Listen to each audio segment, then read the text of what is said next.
Hello Mark, I'm Allison, and my student number is 33. Today I'm going to read the speech, Colorblind or Color Brave, given by Mellody Hobson, and I'm sophomore. Mellody Hobson, Colorblind or Color Brave. So it's 2006. My friend Harold Ford calls me.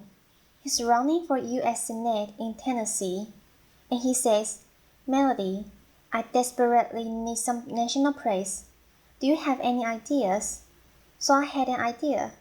I called a friend who was in New York at one of the most successful media companies in the world, and she said, why don't we host an editorial board lunch for Harold? You come with him. Harold and I arrive in New York. We are in our best suits. We look like shiny new pennies. And we get to the receptionist and we say, we're here for the lunch. She motions for us to follow her. We walk through a series of corridors, and all of a sudden we find ourselves in a stockroom, at which point she looks at us and she says, where are your uniforms? Just as this happens, my friend rushes in. The blood drains from her face. There are literally no words, right? And I look at her, and I say, now, don't you think we need more than one black person in the U.S. Senate? Now, Harold and I, applause. We still laugh about that story, and in many ways, the moment caught me off guard, but deep down inside, I actually wasn't surprised. And I wasn't surprised because of something my mother taught me about 30 years before. You see, my mother was ruthlessly realistic. I remember one day coming home from a birthday party where I was the only black kid invited, and instead of asking me the normal motherly questions like, did you have fun? Or how was the cake? My mother looked at me and she said, how did it treat you? I was 7.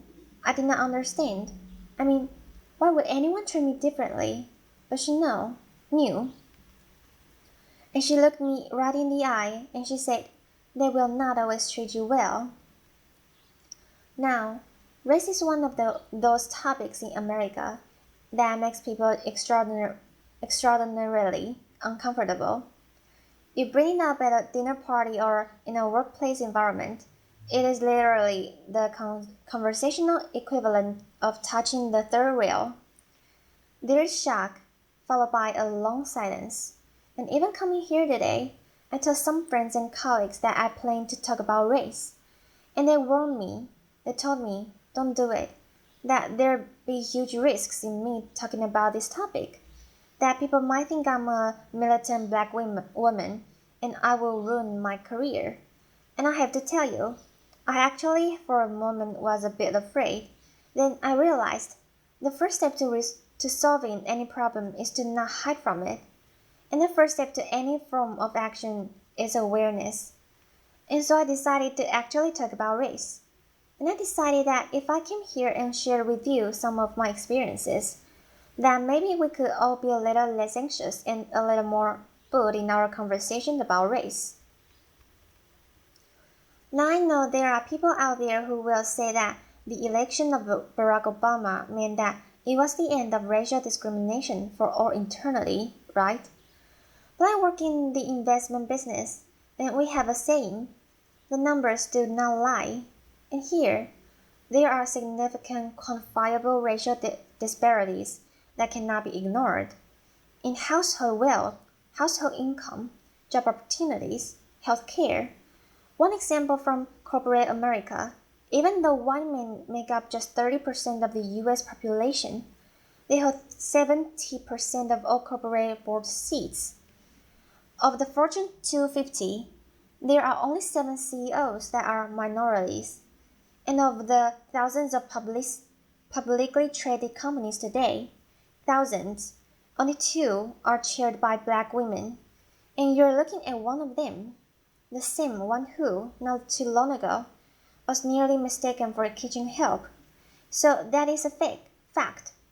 Now I have this thought experiment that I play with myself when I say, imagine if I walked you into a room and it was of a major corporation, like ExxonMobil, and every single person around the boardroom were black, you would think that were weird.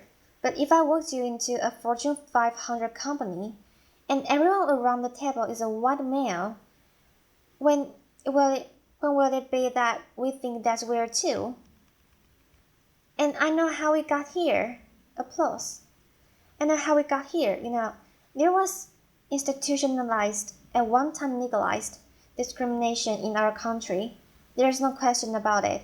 But still, as I grapple with this issue, my mother's question hangs in the air for me. How did I treat you? Now, I do not raise this issue to complain or in any way to elicit any kind of sympathy. I have succeeded in my life beyond my wildest expectations, and I have been treated well by people of all races more often than I have not. I tell the uniform story because it happened. I cite those statistics around corporate board diversity because they are real. And I stand here today talking about this issue of racial discrimination because I believe it threatens to rob another generation of all the opportunities that all of us want for all of our children, no matter what their color or where they come from. And I think it also threatens to hold back businesses. You see, researchers have coined this term, color blindness, to describe a learned behavior where we pretend that we don't notice race. If you happen to be surrounded by a bunch of people who look like you, that's purely accidental. Now, color blindness, in my view, doesn't mean that there's no racial discrimination and there's fairness. It doesn't mean that at all. It doesn't ensure it. In my view, color blindness is very dangerous because it means we're ignoring the problem. There was a corporate study that said that instead of avoiding race, the really smart corporations actually deal with it head on. They actually recognize that embracing diversity means recognizing all races, including the majority one. But I'll be the first one to tell you, this subject matter can be hard, awkward, uncomfortable, but that's kind of the point. In the spirit of debunking racial stereotypes, the one that black people don't like to swim, I'm going to tell you how much I love to swim. I love to swim so much that as an adult, I swim with a coach. And one day my coach had me do a drill where I had to swim to one end of a 25-meter pool without taking a breath. And every single time I failed, I had to start over. And I failed a lot. By the end, I got it. But when I go out of the pool, I was exasperated and tired and annoyed. And I said, why are we doing breath-holding exercises? And my coach looked me at me. And he said, Mellody, that was not a breath-holding exercise. That drill was to make you comfortable being uncomfortable. Because that's how most of us spend our days. If we can learn to deal with our discomfort and just relax into it, we'll have a better life. So I think it's time for us to be comfortable with the uncomfortable conversation about race. Black, white, Asian, Hispanic, male, female, all of us. If we truly believe in equal rights and equal opportunity in America, I think we have to have real conversations about this issue. We cannot afford to be colorblind. We have to be color brave. We have to be willing, as teachers and parents and entrepreneurs and scientists. We have to be willing to have proactive conversations about race with honesty and understanding and courage. Not because it's the right thing to do, but because it's the smart thing to do. Because our businesses and our products and our science, our research, all of that will be better with greater diversity. Now, my favorite example of color bravery is a guy named John Skipper. He runs ESPN. He's a North Carolina native, quintessential Southern gentleman, white.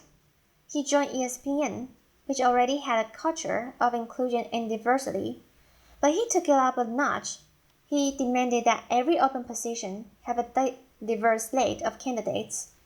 Now he says the senior people in the beginning bristled, and they would come to him and say, Do you want me to hire the minority, or do you want me to hire the best person for the job? And Skipper says his answers were always the same, yes. And by saying yes to diversity, I honestly believe that ESPN is the most valuable cable franchise in the world. I think that's the part of the secret sauce. Now I can tell you, in my own industry, at Aero Investments, we actually view our diversity as a competitive advantage, and that advantage can extend way beyond business. There's a guy named Scott Page at the University of Michigan. He's the first person to develop a mathematical calculation for diversity. He says, if you're trying to solve a really hard problem, really hard, then you should have a diverse group of people, including those with diverse intellects. The example that he gives is the smallpox epidemic. When it was ravaging Europe, they brought together all these scientists, and they were stumped. And the beginnings of the cure to the disease came from the most unlikely source, a dairy farmer who noticed that the milkmaids were not getting smallpox. And the smallpox vaccination is bovine-based because of that dairy farmer. Now, I'm sure you're sitting here and you're saying, I don't run a cable company. I don't run an investment firm. I am not a dairy farmer. What can I do? And I'm telling you, it can be collaborate. If you're part of a hiring process or an admissions process, you can be collaborate. If you're trying to solve a really hard problem, you can speak up and be collaborate. Now, I know people will say, but that doesn't add up to a lot. But I'm actually asking you to do something really simple. Observe your environment, at work, at school, at home. I'm asking you to look at the people around you purposefully and intentionally. Invite people into your life who don't look like you, don't think like you, don't act like you, don't come from where you come from. And you might find that they will challenge your assumptions and make you grow as a person. You might get powerful new insights from these individuals, or like my husband, who happens to be white. You might learn that black people, men, women, children, we use body lotion every single day. Now, I also think that this is very important so that the next generation really understands that this progress will help them, because they're expecting us to be great role models. Now, I told you, my mother, she was ruthlessly realistic. She was an unbelievable role model. She was the kind of person who got to be the way she was because she was a single mom with 6 kids in Chicago. She was in the real estate business, where she worked extraordinarily hard, but oftentimes had a hard time making ends meet. And that meant sometimes we got our phone disconnected, or our lights turned off, or we got evicted. When we got evicted, sometimes we lived in dismal apartments that she owned, sometimes in only 1 or 2 rooms, because they weren't completed. And we would heat our bath water on hot plates. But she never gave up hope, ever, and she never allowed us to give up hope either. This brutal pragmatism that she had, I was 4 and she told me, Mommy, it's Santa. Laughter. She was this brutal pragmatism. She taught me so many lessons, but the most important lesson was that every single day she told me, Mellody, it can be anything. And because of those words, I would wake up at the crack of dawn. And because of those words, I would love school more than anything. And because of those words, when I was on a bus going to school, I dreamed the biggest dreams. And it's because of those words that I stand here right now full of passion, asking you to be brave for the kids who are dreaming those dreams today. Applause. You see, I want them to look at a CEO on television and say, I can be like her, or he looks like me. And I want them to know that anything is possible, that they can achieve the highest level that they ever imagined, that they will be welcome in any corporate boardroom, or they can lead any company. You see, this idea of being the land of the free and the home of the brave is woven into the fabric of America. When we have a challenge, we take it head on. We don't shrink away from it. We take a stand. We show courage. So right now, what I'm asking you to do, I'm asking you to show courage. I'm asking you to be bold as business leaders. I'm asking you not to leave anything on the table. As citizens, I'm asking you not to leave any child behind. I'm asking you not to be colorblind, but to be colorbrave, so that every child knows that their future matters and their dreams are possible. Thank you. Applause. Thank you. Thanks. Thanks. Applause. Thank you, Mark.